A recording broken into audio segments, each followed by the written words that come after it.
Hello વિદ્યાર્થી મિત્રો, welcome to my channel. આજે આપણે શીખવા જઈ રહ્યા છે અનફર્ગેટેબલ વોલ્ટ ડિઝની. વોલ્ટ એનું નામ છે, ડિઝની એની સરનેમ છે. નિષ્ફળ થયા પછી પણ કેવી રીતે માણસ સફળ થાય છે એની સખત એક કહાની છે. તો ચલો અહીંયા જોઈએ. અનફર્ગેટેબલ વોલ્ટ ડિઝની એટલે કે જે ભૂલી નથી શકાય એવા વોલ્ટ ડિઝનીની વાત કરી છે. તો આપણે શરૂઆત કરીએ. My brother Walt is no more. અહીંયા ફોટો આપેલો છે. જે આ રાઇટર છે એ વોલ્ટના ભાઈ રોય ડિઝનીએ લખેલું છે. ડિઝની શું છે? તો ડિઝની સરનેમ છે. તો રોય ડિઝની આના રાઇટર છે અને એના ભાઈ વિશે લખે છે my brother Walt is no more. અત્યારે હાલ છે નહીં એટલે કે નો મોરનું સિનોનિમ્સ છે ડેડ, મૃત્યુ પામેલા છે. Yet his influence lingers like a living presence over the studio. છતાં પણ, યટ એટલે છતાં પણ, ઇન્ફ્લુઅન્સ એટલે એમનો પ્રભાવ, લિંગર્સ એટલે ટકી રહ્યો છે. હજુ પણ એની હાજરી અમને લાગે છે કે હજુ હાજર જ છે, ભલે મૃત્યુ પામેલા છે.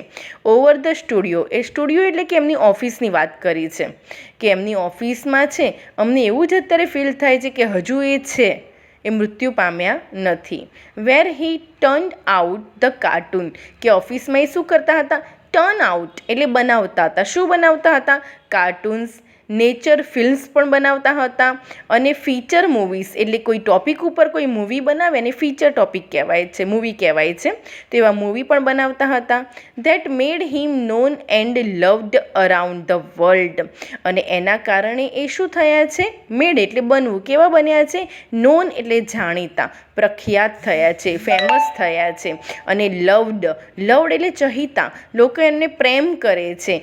અરાઉન્ડ ધ વર્લ્ડ, આખી દુનિયામાં લોકોનો પ્રેમ એમને પામ્યો છે. Even now as I walk around the studio.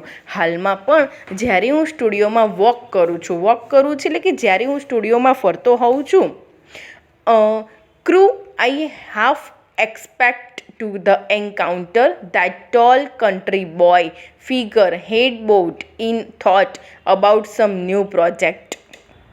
જ્યારે હું સ્ટુડિયોમાં જાઉં છું ત્યારે મને એવું જ લાગે છે કે હજુ પણ ટોલ એટલે કે ઊંચા, દેશી લાગતા એવા છોકરા, ગામડીયન છોકરો, અને હેડ બોવડ એટલે કે માથું ઝુકાયેલું હોય. શેમાં? ઇન થોટ એટલે કંઈક ને કંઈક નવું વિચારતા હોય. અબાઉટ સમ ન્યૂ પ્રોજેક્ટ એટલે કે નવા પ્રોજેક્ટ માટે એવા છોકરા અત્યારે હાલ મને દેખાતો હોય ને એવું લાગે છે. એટલે કે એનો ભાઈ એમ કહે છે કે હાલમાં પણ હું સ્ટુડિયોમાં જાઉં ને તો મને એવું લાગે છે કે મારા ભાઈ હજુ પણ વોલ્ટ અહીંયા કામ કરે છે.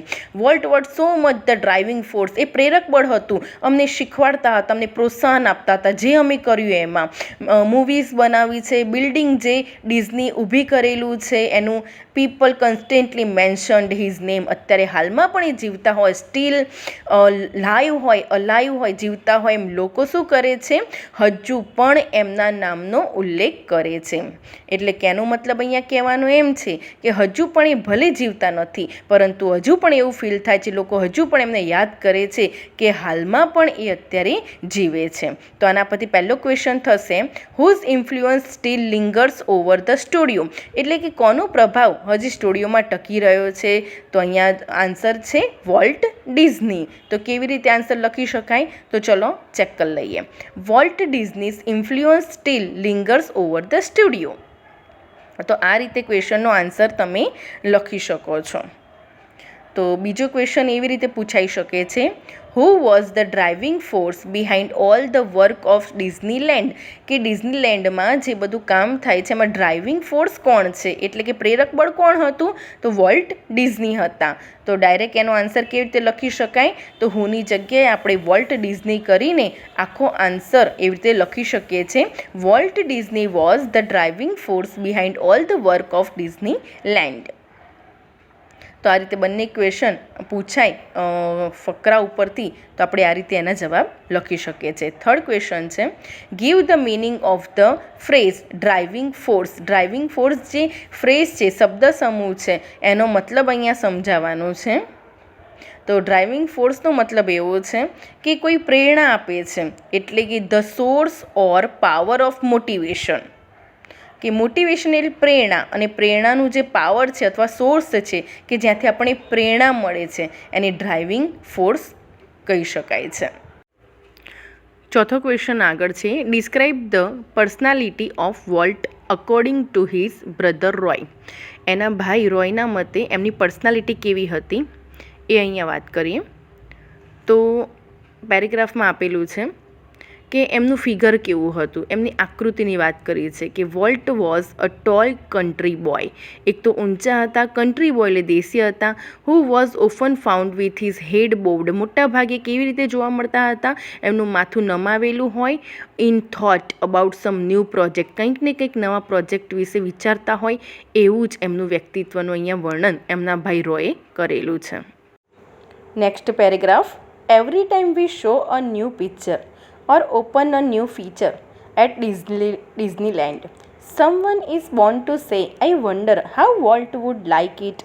એટલે એવું કહેવા માગે છે કે એવરી ટાઈમ જ્યારે હું એવું બતાવતો કયું તો નવા પિક્ચર અથવા તો કોઈ નવા ફીચર, જેમ મોબાઈલમાં નવા ફીચર એડ કરવા પડે છે, એમ જે નવું ફીચર એડ કરવામાં આવતું ડિઝનીલેન્ડમાં, ત્યારે કોઈક ને કોઈક તો એવું કહેતું જ, I wonder how Walt would like it. શું ખરેખર મને આશ્ચર્ય થાય છે કે વોલ્ટને આ ગમશે.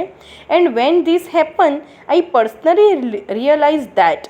એટલે કે મને એવું લાગે છે, રિયલાઇઝ એટલે કે આશ્ચર્ય, કે હું એવું અનુભવું છું, it was something he himself had planned. કે જે પ્રોજેક્ટ, જે કામ અત્યારે કરી રહ્યા છે, તો એડવાન્સમાં એનું પ્લાન કરેલું જ છે.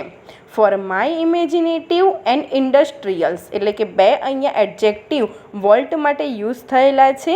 ઇમેજિનેટિવ એટલે કે કલ્પનાશીલ અને ઉદ્યમી એવો ભાઈ કોણ, વોલ્ટની વાત કરી છે કે left enough project in progress to keep the rest of us busy for many years. કે મને એવું રિયલાઇઝ થાય છે કે મારા ભાઈએ જે પહેલાંથી જ પ્લાન કરેલું છે અને અમારા માટે અમુક પ્રોજેક્ટ છોડીને ગયેલા છે. કેમ? કારણ કે રેસ્ટ ઓફ ધ લાઈફ એટલે કે પછીનો બાકીનો સમય ઘણા વર્ષો સુધી અમે એમાં બિઝી રહી શકીએ. તો આવું રોય ડિઝનીનું કહેવું છે કે ઓલરેડી જ એ પહેલેથી જ પ્લાન કરેલા પ્રોજેક્ટ મૂકીને ગયા છે અમારા માટે, કે અમે એમાં જ મથીએ છીએ અને અમે એમાં જ કામ કરીએ છીએ. એવું મને ખરેખર ફીલ થાય છે કે ઘણા વર્ષો સુધી અમને એમના પ્રોજેક્ટે જ બિઝી રાખેલા છે. એની અહીંયા વાત કરી છે. તો આમાંથી કેવા ક્વેશ્ચન પૂછાઈ શકે છે એ જોઈએ. Which two adjectives are used by the writer for Walt Disney. Walt Disney માટે કયા બે એડજેક્ટિવ યુઝ થયેલા છે, મેં હમણાં જ તમને વાત કરી. એક છે ઇમેજિનેટિવ અને બીજું છે ઇન્ડસ્ટ્રીયસ. તો આ બંને એડજેક્ટિવ્સ યુઝ થયેલા છે. તો આન્સર કેવી રીતે લખી શકાય તે પણ આપણે ઝડપથી જોઈ લઈશું. The two adjectives used by the writer for Walt are imaginative and industrious. આ બંને એડજેક્ટિવ એના માટે યુઝ થયેલા છે. એક્ઝામમાં પૂછાય તો આ બંને તમે લખી શકો છો. એના પછીનો નેક્સ્ટ ક્વેશ્ચન છે, what has Walt done for Roy and his crew. એટલે કે રોય અને એમનું ક્ર્યુ એટલે એમની ટીમ માટે વોલ્ટે શું કરેલું છે એની વાત કરી છે. તો જે પ્રોજેક્ટ જે પ્લાન કરેલા છે ને એની અહીંયા વાત કરી છે કે જેવું રોય વિચારે છે. તો Walt has left enough project in progress. અમુક પ્રોજેક્ટ મૂકીને ગયા છે પ્રોગ્રેસમાં, to keep Roy and his crew busy for many years. કે કેટલાય વર્ષો સુધી રોય અને એમની ટીમ છે, જે ક્ર્યુ છે, એ બિઝી રહે એના માટે પ્રોજેક્ટ લેફ્ટ એટલે કે મૂકીને ગયેલા છે. તો હવે નેક્સ્ટ પેરેગ્રાફ છે, Walt was a complex man. એ કેવા હતા, એમનું વ્યક્તિત્વ કોમ્પ્લેક્સ હતું. કોમ્પ્લેક્સ એટલે જે સમજી ના શકાય ને તેવું વ્યક્તિત્વ હતું. To the writers, producers and the animators who worked with him. એટલે કે કોના માટે, રાઇટર્સ માટે, પ્રોડ્યુસર્સ અને એનિમેટર્સ એટલે જે એનિમેશન બનાવતા હોય, જે એમની સાથે કામ કરે છે, એ બધા વ્યક્તિઓ માટે વોલ્ટ કેવા હતા, એક કોમ્પ્લેક્સ વ્યક્તિત્વ ધરાવતા વ્યક્તિ હતા. હી વોઝ અ જીનિયસ. જીનિયસ એટલે કે અતિશય પ્રતિભાશાળી હોશિયાર વ્યક્તિ હતા. હુ હેડ એન એક્સ્ટ્રા ઓર્ડિનરી એટલે કે સામાન્ય માણસ નહોતા, એક્સ્ટ્રા ઓર્ડિનરી એમનામાં એબિલિટી હતી, કંઈક કામ કરવાની અલગ એમની પદ્ધતિ હતી. To add an extra stroke of imagination to any story or idea. કોઈ પણ સ્ટોરી હોય અથવા કોઈ પણ નવો આઈડિયા હોય, એમાં એક નવી જ રીતે એમની એબિલિટી હતી એક્સ્ટ્રા ઓર્ડિનરી થિંકિંગની અને કંઈક અલગ રીતે લસરકો એમાં એડ કરવાની. To the millions of the peoples who watched his TV show. એક બે નહીં લાખો લોકો ટીવી પર એમના શો જુએ છે, હે ને? તો he was a warm kindly personality bringing fun and pleasure into their homes. અને જે આપણે એમના જે શોઝ જોઈએ છે, કાર્ટૂન્સ જોઈએ છે, એનાથી આપણને શું મળે છે? પ્લેઝર, આનંદ મળે છે. આપણા ઘરોમાં શું લઈને આવે છે? ફન લઈને આવે છે, બ્રિંગિંગ ફન. એવું એમનું વ્યક્તિત્વ હતું કે જે આપણા ઘરોમાં પણ એક સરસ મજાનું ફન લઈને આવેલા છે.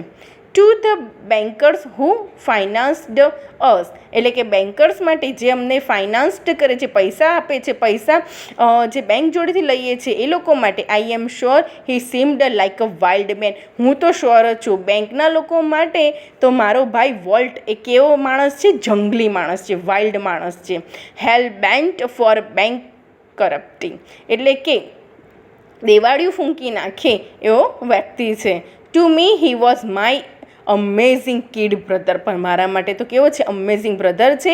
Full of impractical dreams that he made come true. એવા ઇમ્પ્રેક્ટિકલ, જે આપણને એવું લાગે કે બિનવ્યવહારુ છું, પરંતુ એવા વસ્તુને પણ એને શેમાં ફેવરી આપે છે? મેડ કમ ટ્રુ. એવા ડ્રીમ્સ, એવા સપનાઓને પણ એને સાચા કરી બતાવ્યા છે. નેક્સ્ટ ક્વેશ્ચન જોઈ લઈએ. Walt was a genius how. Volt પ્રતિભાશાળી તો હતો, પણ કેવી રીતે? તો આન્સર આપણે એનો જોઈ લઈએ. Walt was a genius. He had extraordinary ability to add an extra stroke of imagination to any story or idea. આપણે આગળ શીખી ગયા, કોઈ પણ સ્ટોરી હોય અથવા આઈડિયા હોય તો એમાં એક્સ્ટ્રા ઇમેજિનેશન એડ કરવામાં એનામાં એબિલિટી હતી. તો નેક્સ્ટ ક્વેશ્ચન તરફ હવે જઈ લઈએ. Question number 8. How was Walt for millions of people. લાખો લોકો માટે વોલ્ટ કેવો હતો? તો લોકોના નજરિયામાં વોલ્ટની પર્સનાલિટી કેવી હતી? Walt was a warm kindly personality for the millions of people who watched his TV show. એટલે કે લોકો માટે કેવો હતો? એકદમ વ્યક્તિત્વ એનું દયાળુ, હૂંફાળું એવી પર્સનાલિટી હતી કે લાખો લોકોના ઘરમાં એ શું લાવ્યો હતો? ફન લાવ્યો હતો, પ્લેઝર લઈને આવ્યો હતો, કે જે એને ફક્ત ક્યાં જોતા હતા? ટીવી પર જોતા હતા. How was Walt for Roy Disney. અને રોય ડિઝની એના ભાઈ માટે વોલ્ટ કેવો હતો? તો હવે એના નજરમાં એના ભાઈનું વ્યક્તિત્વ કેવું હતું એ આપણે જોઈ લઈએ. Walt was an amazing kid brother full of impractical dreams for his brother Roy Disney. એટલે કે રોય ડિઝની માટે એનો ભાઈ અમેઝિંગ હતો, અમેઝિંગ પર્સનાલિટી હતી, અને એના ડ્રીમ્સ કેવા હતા? Full of impractical. Next question તરફ હવે આપણે જઈએ. Next paragraph. The apple orchard and the weeping willows stand greens and beautiful at our old farm. જે એપલની વાડી હતી અને વીપિંગ વિલોસ એટલે નમી ગયેલા વેલાની જે વૃક્ષો હતા કે જે એમના જૂના ફાર્મમાં, ત્યાં વાત કરે છે. વેર volt sketched his first animals. ત્યાં વોલ્ટે પહેલું એનું એનિમલ્સ ત્યાં દોરેલું હતું. આઈ રિકોલ એટલે યાદ આવવું, કે મને યાદ છે. How Walt and I would snuggle together in a bed and hear the haunting whistle of the locomotive passing in the night. કે મને યાદ છે કે રાત્રે અમે કેવી રીતે વોલ્ટ અને અમે બંને લપાઈને એક જ બેડમાં સૂઈ જતા હતા. Hear the haunting whistle of a locomotive passing in the night. અહીંયા વાત કરે છે લોકોમોટિવ એટલે કે ટ્રેનની વાત કરે છે, જે પહેલાંના જમાનામાં કોલસાવાળી ટ્રેન આવતી હતી એવી ટ્રેનની વાત કરે છે. ત્યાંથી રાત્રે પસાર થતી હતી અને એની જે વિસલ હતી કેવી હતી? હોન્ટિંગ એટલે કે બીક લાગે ને એવી એની વિસલ હતી, અને એવો એમાંથી અવાજ આવતો હતો કે હું અને મારો ભાઈ બંને લપાઈને સૂઈ જતા હતા. Our uncle Mike was an engineer. આ ક્વેશ્ચન પૂછાય એમ છે કે વોલ્ટના જે અંકલ છે માઇક એ કોણ હતા? તો એન્જિનિયર હતા. And he would blow his whistle one long and two short. અને એ છે એ વિસલ વગાડતા હતા. કેવી વગાડતા હતા? બ્લો એટલે વગાડવું. એક લાંબી અને બે ટૂંકી વિસલ વગાડતા હતા. જસ્ટ ફોર અસ, ફક્ત અમારા માટે. Walt never lost his love for trains. વોલ્ટને છે ને ટ્રેન પ્રત્યે અદ્ભુત પ્રેમ હતો. એ ક્યારેય એને ઓછો થયો નહોતો. Years later an old fashion train was one of the first attraction at Disneyland. એટલે કે યર્સ લેટર એટલે કેટલાય વર્ષો પછી પણ ઓલ્ડ ફેશન એટલે કે જૂના જમાનાની જે ટ્રેન આવતી હતી પહેલાં કોલસાવાળીને બધી, તો એ જે ટ્રેન હતી ને one of the first attraction એટલે ડિઝનીલેન્ડમાં ઘણી બધી વસ્તુ એટ્રેક્શનવાળી હતી, પણ સૌથી પહેલાં મહત્ત્વની વધારે એટ્રેક્શનવાળી વસ્તુ હોય ને તો એક ટ્રેન હતી. એની અહીંયા વાત કરે છે. તો જોઈએ કેવા ક્વેશ્ચન આમાંથી પૂછાઈ શકે એમ છે. તો જુઓ question number 10. Where did Walt sketch his first animals. વોલ્ટે તેના પ્રથમ પ્રાણીઓ ક્યાં દોર્યા? બરાબર. તો Walt sketched his first animals at the apple orchard and weeping willows. એટલે કે એના ઓલ્ડ ફાર્મમાં એને ફર્સ્ટ એના એનિમલ્સ ચિત્રો દોર્યા હતા. Next questions. Question number 11. For whom would uncle Mike blow his whistle. Uncle Mike તેમની સીટી કોના માટે વગાડતા હતા? તો આપણને ખ્યાલ છે કે વોલ્ટ અને એના ભાઈ રોય માટે વગાડતા હતા. તો એનો આન્સર કેવી રીતે લખી શકાય જોઈ લઈએ. Uncle Mike would blow his whistle for Walt and his brother Roy. એ બંનેના માટે એ વિસલ વગાડતા હતા. કેવી વગાડતા હતા? One long and two shorts. ચલો નેક્સ્ટ પેરેગ્રાફ તરફ જઈએ હવે. As far back as I remember, Walt was drawing. The first money he ever made was nickel for a sketch of a neighbor's horse. હવે યાદ કરે છે કે Walt was drawing. જ્યારે વોલ્ટ ડ્રોઈંગ કરતો હતો ત્યારે સૌથી પહેલાં એને ફર્સ્ટ મની પહેલાં પૈસા એને ક્યાંથી મળ્યા હતા? તો બાજુવાળાના નેબર્સનો જે ઘોડો હતો એનું ચિત્ર દોર્યું હતું વોલ્ટે. એટલે એમને 5 સેન્ટનો સિક્કો મળ્યો હતો. જેમ અહીંયા આપણે રૂપિયો છે તો રૂપિયા નીચે આપણે પૈસો હોય છે, એમ ત્યાં ડોલરની નીચે સેન્ટ ચાલે છે. તો 5 સેન્ટનો પહેલો સિક્કો એની પહેલી વોલ્ટની કમાણી હતી. He studied cartooning in Chicago. અને પછી કાર્ટૂનિંગ એ ક્યાં શીખ્યો છે? શિકાગોમાં. And then started a little animated cartoon company in Kansas City. અને પછી શું કર્યું? તો જો નીચે શિકાગોનો ફોટો આવી ગયો છે કે કેન્સાસ સિટીમાં ત્યારબાદ શિકાગોમાં શીખ્યા પછી એક નાની કંપની એને સ્ટાર્ટ કરી. એનિમેટેડ એટલે કે કાર્ટૂન બનાવવાની કંપની સ્ટાર્ટ કરી. ધેટ ફ્લોપ્ડ. પરંતુ એ કેવી ગઈ? નિષ્ફળ થઈ. મતલબ કે પહેલું જ કામ એને જે સ્ટાર્ટ કર્યું એ કેવું ગયું? નિષ્ફળ થયું છે. આની જો કેન્સાસ સિટી અહીંયા બતાવે છે. તો પહેલું જ કામ એને ત્યાં શરૂ કર્યું, નાની કંપની ખોલી, પરંતુ એ પોતે નિષ્ફળ ગયો. I was in Los Angeles when Walt just 21. જ્યારે હું લોસ એન્જલસમાં હતો, એ પણ સિટીનું નામ છે, ત્યારે વોલ્ટ ફક્ત 21 વર્ષના હતા. ડિસાઇડેડ ટુ ટ્રાય હિઝ લક. એમને નક્કી કર્યું હવે મારે મારું નસીબ અજમાવવું પડશે, કંઈક પ્રયત્ન કરવો પડશે, સફળતા મેળવવી પડશે. In Hollywood. આપણે જેમ બોલિવૂડ હોય છે એમ ત્યાં હોલિવૂડ હોય છે. તો એમાં કામ કરવું પડશે અને સફળતા મેળવવી પડશે. પ્રયત્ન કરવો પડશે. ભલે એક જગ્યાએ નિષ્ફળ થયા પરંતુ એને પ્રયત્નો ચાલુ રાખ્યા. I met him at the station. હું જ્યારે એને સ્ટેશને મળ્યો.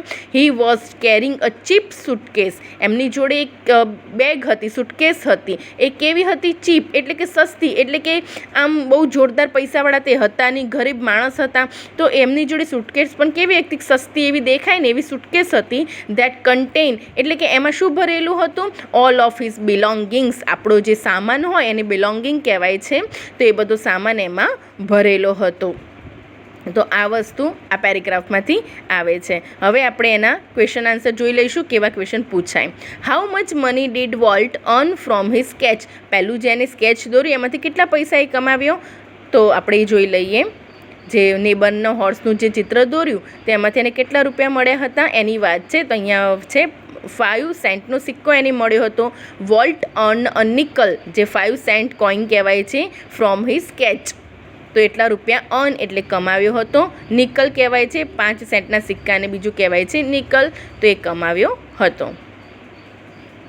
નેક્સ્ટ ક્વેશ્ચન જોઈ લઈએ. વેર did volt start animated company. Company ક્યાં શરૂઆત કરી વોલ્ટે? તો એ જોઈ લઈએ આપણે. એનો answer volt started animated company in Kansas city. જે પહેલી એની કંપની શરૂઆત કરી એ ક્યાં કરી? કેન્સાસ સિટીમાં. અને જે કેવી રહી હતી? ફ્લોપ ગઈ હતી, એટલે કે નિષ્ફળ રહી હતી. તો આ હતો પાર્ટ 1. પાર્ટ 2 જોવા માટે મારી ચેનલને લાઇક, શેર અને સબસ્ક્રાઈબ